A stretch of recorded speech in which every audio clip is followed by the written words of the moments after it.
प्रणाम, नमस्कार। बहुत स्वागत है आपका उस कार्यक्रम में जिसका नाम है हे प्रभु आनंद दाता। और इस कार्यक्रम को लेकर जो आपके विचार हैं, जो आपके सुझाव हैं या जो आपकी प्रतिक्रिया है, उन सब का बहुत स्वागत है। तो कृपया जो नंबर आप व्हाट्सएप नंबर और ईमेल एड्रेस आप देख रहे हैं स्क्रीन पर, और ये बीच बीच में हम डिस्प्ले कर रहे हैं स्क्रीन का जो ऊपरी हिस्सा है उसमें भी आपको व्हाट्सएप नंबर दिखेगा। तो आप ज़रूर हमें भेजें और हमें बड़ी प्रसन्नता है कि आपकी प्रतिक्रियाएं हमें मिल भी रही हैं। और सनातन परंपरा के सरोवर में डुबकी लगाकर कुछ विमर्श के मोतियों को निकालना इस कार्यक्रम का उद्देश्य है। और जैसा आप जो निरंतर देख रहे हैं इस कार्यक्रम को, उन व्यूअर्स के लिए तो मैं बेहिचक कह सकता हूं कि वो समझ गए होंगे कि ये किसी धर्म का कार्यक्रम नहीं है, ये जीवन दर्शन के प्रवर्तन का कार्यक्रम है। और सबसे महत्वपूर्ण बात है कि सनातन परंपरा भी किसी धर्म से अधिक एक जीवन दर्शन की बात अधिक करती है, एक शैली की बात अधिक करती है। और इसीलिए दुनिया की प्राचीनतम परंपरा है। और जहाँ बहुत सारी चीज़ें पीछे छिप जाती हैं, मनुष्यता, मानव धर्म, प्रेम, करुणा, ये सबसे आगे होते हैं। और यही वजह है कि प्रकृति से भी हमारे बड़े अभिन्न संबंध आरंभ से रहे हैं। पहले भी हमने चर्चा की है कि जब इस तरह के तीज पर्व और त्यौहार आते हैं तो उसमें वृक्षों की पूजा है, पशुओं की पूजा है। हमारे कई देवी देवता सनातन परंपरा के जो हैं उनको हमने वन्य प्राणियों से भी जोड़ा है। तो नाना प्रकार की बातें हैं। लेकिन आज जो हम बात कर रहे हैं वो उन पंच तत्वों की बात कर रहे हैं जो प्रकृति के लिए जितने महत्वपूर्ण हैं उतने ही जीवधारियों के लिए भी बहुत महत्वपूर्ण है। और इन पांच तत्वों को आप जानते ही हैं: आकाश, धरती, जल, मिट्टी, वायु। तो ये जो महत्वपूर्ण तत्व हैं पांच, इनकी रक्षा के लिए आप और हम कितने तैयार हैं। ऑफिस में बाबू साहब निकल गए हैं, एसी फरफराता हुआ चल रहा है, टॉयलेट की लाइट जो सुबह जली है तो रात को चिंतित पिताजी जो आते हैं जिनको बिल देना है वही चिल्लाता है, ये चिंटुआ फिर छोड़ गया जलती हुई लाइट। हे प्रभु, ताला लगा था, अब देखो बेवजह जलती रही बिजली। अब इन सब के लिए अनुष्ठान भी हमारे यहाँ है कि साहब हम लाइट बंद रखते हैं 1 घंटे के लिए। पूरी दुनिया में ऐसे क्रम किए जाते हैं। कार्बन क्रेडिट्स की भी बात हो रही है कि कम से कम कार्बन का उत्सर्जन हम कम करें, उससे पुरस्कार भी मिलते हैं। प्रकृति को अगर हम छेड़ते हैं तो कभी केदारनाथ मिलता है, कभी सुनामी मिलती है, कभी अतिवृष्टि मिलती है, कभी हम देखते हैं कि गर्मी भीषणतम है तो कभी शीत लहर चरम पर होती है। प्रकृति से हमारा व्यवहार इतना रूखा क्यों है? प्रकृति ने तो हमें कभी चुन चुन कर नहीं दिया, लेकिन हमने उससे छीनने और झपटने की जो होड़ दिखाई है उसने हमें बहुत कृपण व्यक्ति भी बनाया है। हमारे लालच को भी बहुत बड़ा करके प्रकृति के सामने खड़ा किया है, और सबका दंड भी हम भुगतते हैं। आज इसी पर बात करेंगे मानस मर्मज्ञ भगवत गीता के अध्येता प्रोफेसर सुरेंद्र बिहारी गोस्वामी जी। प्रणाम करता हूं गोस्वामी जी, विषय आपके सामने है। आज का विषय बड़ा व्यवहारिक विषय है जी। आज के विषय के मूल में एक बड़ी विशिष्ट विडंबना है जी। विशिष्ट शब्द का उपयोग कर रहा हूं क्योंकि हम समझ नहीं पाते। इसको पहले मैं बोलचाल की भाषा में बताऊं। एक पिता और उसकी संतान, पिता से ही संतान है ना, तो हम संतान के चेहरे में उनके अभिभावकों का स्वरूप देखते रहते हैं। बिल्कुल सही। हम उनको कहते हैं, अरे ये बिटिया बिल्कुल महतारी की तरह लग रही है, अरे इसकी आंखें पापा की तरह दिख रहे हैं, अरे ये बच्चा तो देखो बिल्कुल इनकी जो हेयर स्टाइल है वो पिताजी की तरह दिखाई पड़ रही है। दोनों में भेद नहीं होता।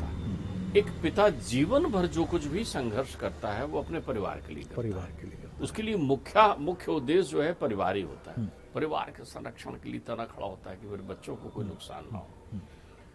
पिता के अंश का वंश होता है संतान, जो पीढ़ियों से चला आ रहा है। संतान उनका वंश हो गया। वंश आगे बढ़ते रहता है इसी रूप में। एक समय ऐसा आता है कि वही पुत्र पिता से अलग हो जाता है, भेद हो जाता है, मतभेद हो जाता है। फिर उसका ध्यान मानसिक रूप से इसमें लगा रहता है कि वो कितनी संपत्ति लूट ले पिताजी की, और तो और पिता को धक्के मारकर घर से बाहर भी निकाल देता है, और कोर्ट केस होती है जहां पिता गुहार लगाता है कि मेरी कमाई हुई संपत्ति को ये मुझसे छीन रहा है। आपको लगेगा मैं कौन सा कथानक सुनाने लगा। हमने जो है, हम प्रकृति की संतान हैं, हम प्रकृति के अंग हैं, हम ही प्रकृति हैं, क्योंकि मनुष्य प्रकृति के अनुपम भेंट है भाई। अनुपम भेंट है। प्रकृति ने ही हमें जन्म दिया है। मनुष्य कृत्रिम नहीं होता। कृत्रिम तो रोबोट होते हैं और दूसरे होते हैं भ्रम फैला हुआ है। जहां भी मनुष्य है, मनुष्य जो है प्रकृति के निर्माता की सुंदर संरचना है, तो प्रकृति का अंग है ना। तो वो अपने आप को शनै शनै स्वार्थगत, शनै शनै हित स्वहित चिंतन करता हुआ जी, वो अपने को प्रकृति से विरक्त कर लेता है। प्रकृति को पिता की तरह देखता है कि लूट लो जो लूट सकते हैं, उठा लो जितनी रेत लेना है, खोद लो जमीन जितना लेना है, ले लो बिजली जितना लेना है, ले लो ऊर्जा जितनी आकाश में धुंध फैलाना है फैला दो। आकाश कौन हमारा है? अरे तुम आकाश के हो, तुम्हारे भीतर आकाश है। छत जल पावक गगन समीरा, पंच तत्व से बना तुम्हारा शरीर है। तभी तो ये जब मृत्यु को प्राप्त करता है ये शरीर, तो पांचों तत्वों में मिला दिया जाता है उसे। जो जिसका है उसको वापस किया जाता है। अग्नि को कहते हैं तुम ले लो, पृथ्वी को कहते हैं तुम ले लो, जल को कहते हैं तुम ले लो, वायु को कहते हैं तुम ले लो। सारे तत्वों को जो है समाहित कर दिया जाता है। तो हमने इन तत्वों और इन तत्वों की तन्मात्रा दोनों से अपने को विरक्त कर लिया, इसलिए हम दुखी हैं और विषाद में हैं और ढूंढ रहे हैं कि कोई हमारे दुख का हल निकाले। देखिए, प्रत्येक मनुष्य में, खासकर आज एक विशेष बात आपसे कहना चाहूंगा, ये आध्यात्मिक सत्य बात आपसे कह रहा हूँ, परम सत्य है। आपके जीवन में यदि दुख ही दुख रहता है तो आप इस परीक्षण से जरूर गुजरे कि कहीं आप प्रकृति की अवमानना तो नहीं कर रहे हैं, जाने या अनजाने। क्योंकि अगर आप प्रकृति की अवमानना कर रहे हैं, मतलब प्रकृति कहती है, धरती कहती है मैं सबका बोझ सहन कर सकती हूँ, मैं सारे लोगों का बोझ सहन कर सकती हूँ, लेकिन लंपट कपटियों का बोझ नहीं उठा सकती मैं अपने साथ, जो अपने जीवन को दोहरा ढंग से जी रहे हैं। आप सोचिए, लोग बड़ा सुंदर घर बना रहे हैं, बड़ा सुंदर घर बना रहे हैं दुनिया में, आप बढ़िया, लेकिन दुनिया को बिगाड़ कर घर बना रहे हैं। तो जब दुनिया ही बिगड़ जाएगी तो तुम्हारे सुंदर घर को कौन देखेगा? आसपास के परिवेश को, पेड़ों को, पौधों को काट कर, जमीन का दुरुपयोग करके घर में लोग परेशान हैं। एक बहुरिया चिल्ला कर दौड़ी, नई पढ़ी लिखी बहुरिया आई थी, वो दौड़ी, अरे पापा जी देखो देखो, वो कितनी देर से अपने उसके मशीन का पानी बह रहा है, नल का टंकी फुल हो चुकी है। बाबूजी ने कहा कि भाई ये बेटों से रोज कहता हूँ, नौकर चाकरों से रोज कहता हूँ, आधा घंटे से वो पानी बह रहा है। क्यों? प्रकृति ने आपको सुंदरतम जल दे दिया है, आपके घर जल मिला हुआ है। वो तो देखिए, उन लोगों का चिंतन हमारे दिमाग में नहीं जिनको पीने के पानी के लिए तरस रहे हैं, जो मीलों दूर घड़ा लेकर भरने जा रहे हैं। तो आप देखिए, प्रकृति के पहले तत्व देखिए। सबसे पहले हम आते हैं आकाश तत्व पर। आकाश तत्व संसार में आया तो अलग अलग रूप बना लिया।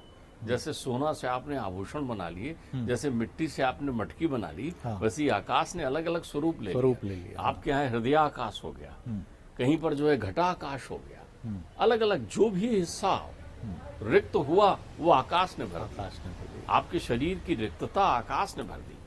अब आकाश तत्व को आप उसके बदले उपहार क्या दे रहे हैं? पुत्र देखो, प्रकृति का पुत्र जिस आकाश से बना है, जिसने मूल तत्व दिया, जिसने शब्द प्रदान किया तुम्हें, जिसके कारण बोलते हो, बोलते हैं, उसको क्या दे रहे हो तुम? दुनिया के प्रदूषण, दुनिया के प्रदूषण तुमने आकाश को भेंट किया, और फिर आकाश से शिकायत करते हो बरसते नहीं हो। बरसते हो तो कभी तेज बरसते हो, कभी कम बरसते हो।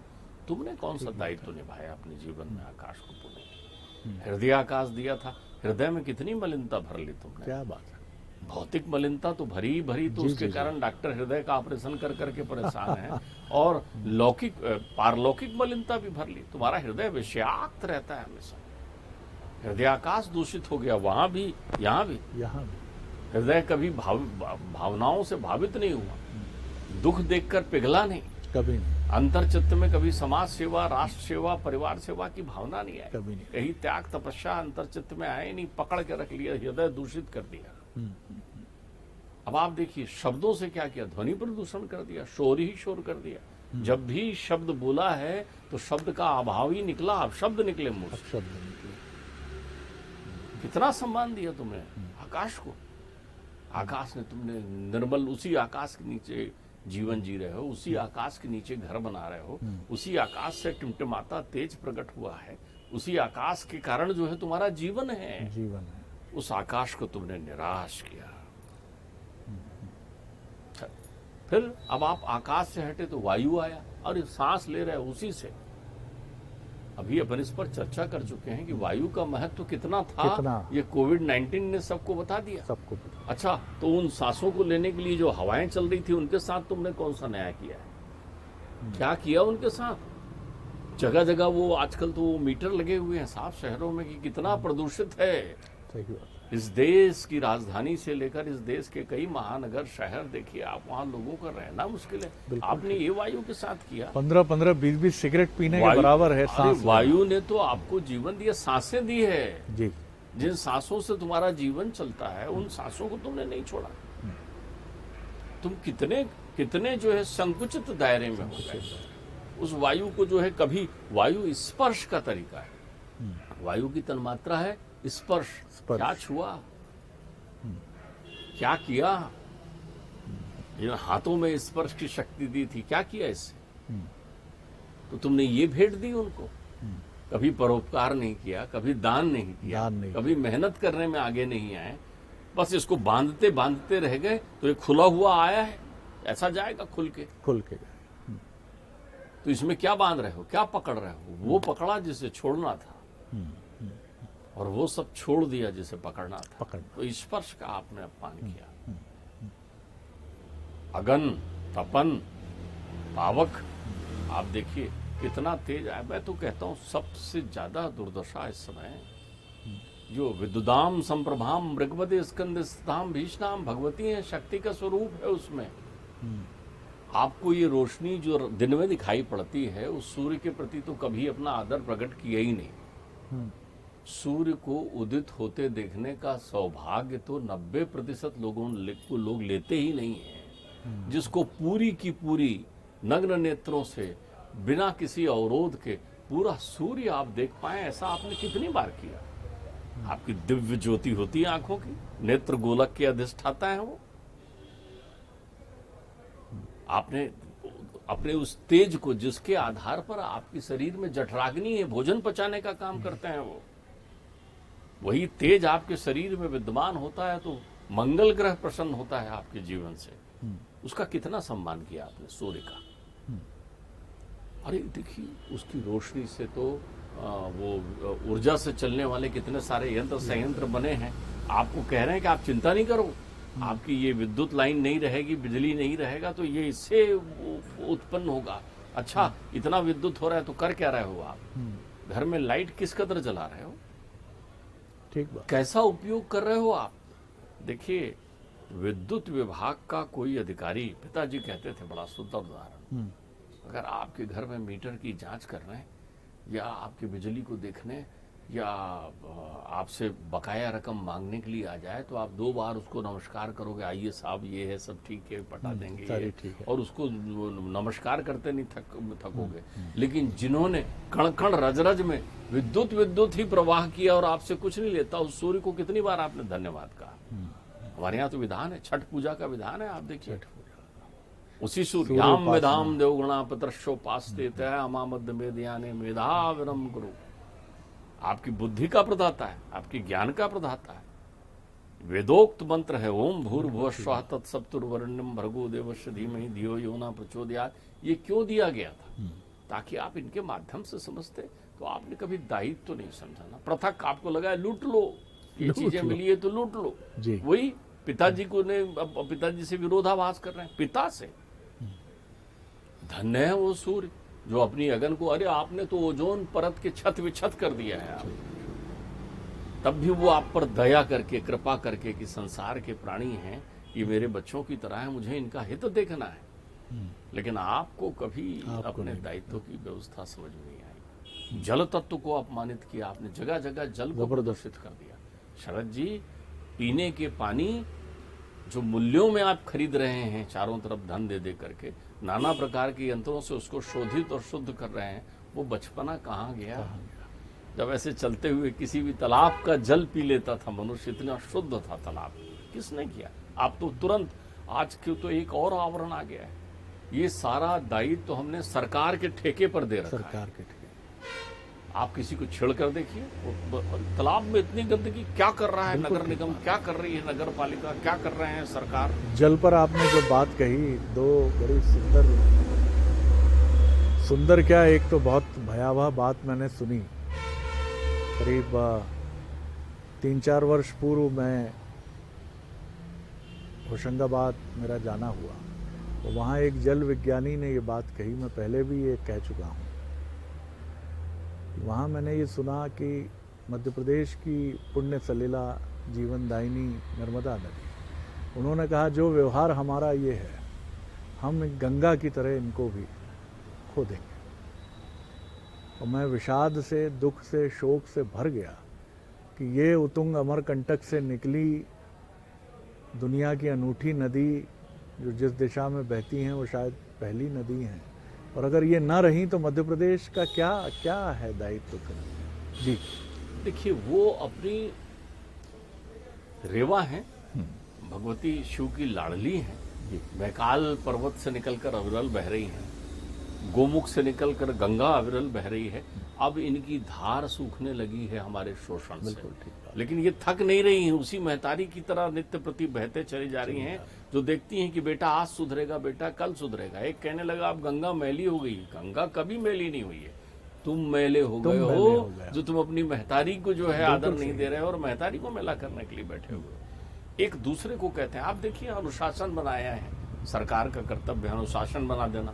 आप अनुशासन स्वयं तोड़ रहे हैं, और जब आपको कोई दंड फल मिल रहा है या कोई भगदड़ हो रही है या कहीं शोर हो रहा है या कहीं परेशानी हो रही है, तो आपको सरकार को रहे हो। सरकार स्व अनुशासन जब तक नहीं होगा, और ध्यान रखिए जल क्षेत्र से बड़ी सुंदर बात मनु ने की है जल के संदर्भ में। महर्षि ने, उन्होंने अपने विधान में कहा है कि जल क्षेत्र से 1.5 कोस तक रहवास नहीं होना चाहिए।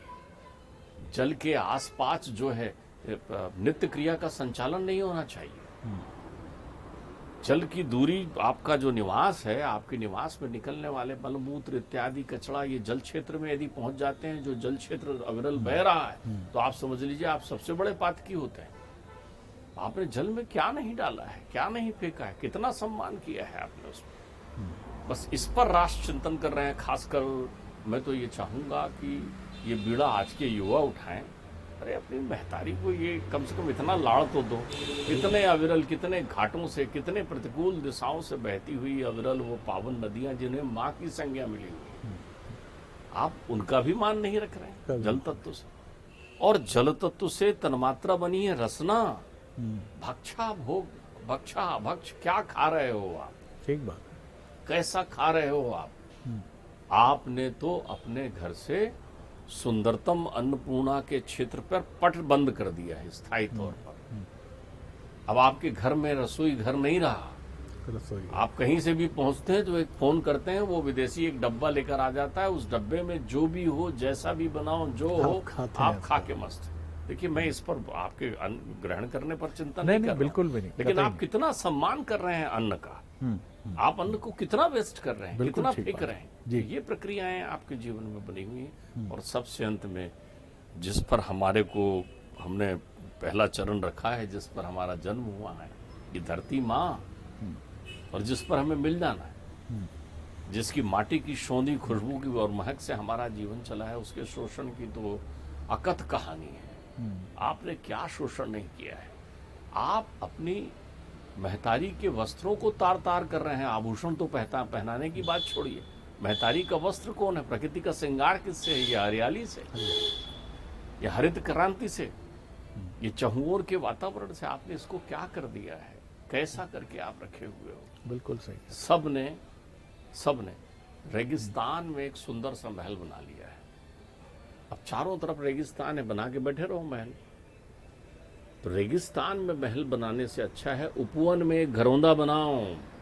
अब तो लोग जाने लगे, मैंने देखा ऐसे ऐसे पर्यटन स्थल विकसित किए गए हैं जहाँ कहा जा रहा है गांव की तरह नेचुरल आप आइए, पेड़ पौधे उनको देखने आप धन देकर जा रहे हैं, आपके आसपास पेड़ पौधे नहीं दिख रहे हैं, आप वृक्षों को जो पूजनीय है, जिन पर हमारी चर्चा हो चुकी है, उनका सम्मान नहीं कर रहे हैं। जितने भी लोग वास्तु दोष से ग्रसित हैं उन सब पर वृक्ष हत्या का पाप लगा हुआ है, वो उससे वंचित हैं।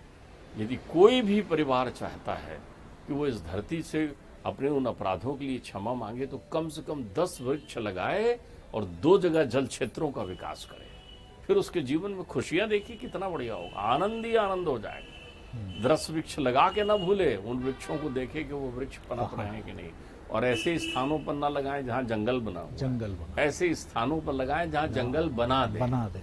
तो यदि हमने बहुत सुंदर बात है, पंच प्रकृतियों का सम्मान किया तो जीवन में आनंद होगा। बहुत सुंदर प्रोफेसर गोस्वामी, और बिल्कुल ठीक बात है कि सरकार को कोसने के बजाय ये दायित्व तो आपका हमारा है। सरकार अपना दायित्व तो निभाए, बिल्कुल निश्चित तौर पर निभाना ही चाहिए, प्रयास जारी रहते हैं। लेकिन मुझे मेरे एक परिचित की कही बात याद आई कि 3 या 4 दशक पहले होशंगाबाद में सेठानी घाट पर एक बुजुर्ग जो पहलवान भी थे, उनका दायित्व तो ये होता था कि सेठानी घाट पर एक ऊंचे स्थान को वो चुनते थे सुबह स्नान करके, क्योंकि वो बुजुर्गों की पीढ़ी थी, और उसके बाद उनकी दृष्टि ये देखती थी कि नर्मदा के इस तट के किनारे कोई कपड़े तो नहीं धो रहा है साबुन से, कोई साबुन से स्नान तो नहीं कर रहा है। अगर कोई उन्हें दूर से दिखा तो चूंकि बलिष्ठ रहे, सामाजिक प्रतिष्ठा भी बहुत बलिष्ठता वाली रही उनकी, वहीं से वो दहाड़ लगाते थे, अरे क्या कर रहे हो, तुमको मूर्खता की तुम्हारी कोई सीमा है। समाज पहले इतना सक्रिय होता था। अब किसी कार से कोई पॉलिथीन उड़ता है, हम लोग सिर्फ ये कह कर रह जाते हैं कि अरे इनको इतनी समझ नहीं, और कई बार तो हम ही होते हैं वो। और सही बात है, चाहे पराली जलाना हो जिसको लेकर मामला सुप्रीम कोर्ट तक पहुंचता हो, या फिर मिट्टी का अवमूल्यन हो, या वायु का अवमूल्यन हो, आपकी हमारी गाड़ी में चलने वाला एसी प्रकृति को, ओजोन की परत को कितना नुकसान पहुंचाता है, लेकिन कितने लोग अरे भैया गाड़ी में बैठे नहीं कि एसी चालू करो। और जो व्यवहार हम अपने माता पिता के साथ करते हैं सम्मान का, वही प्रकृति के साथ करना है। नहीं कर रहे हैं तो जैसा गोस्वामी जी ने कहा है कि इस लोक में तो दंड मिलता ही है, नेचर देती ही है दंड, लेकिन उस लोक में भी अगर आप उस लोक को मानते हैं तो वहाँ भी आपकी गति होने वाली नहीं है। बहुत धन्यवाद करता हूँ गोस्वामी जी। अगले एपिसोड में एक और नया विषय लेकर उपस्थित होंगे। धन्यवाद, नमस्कार।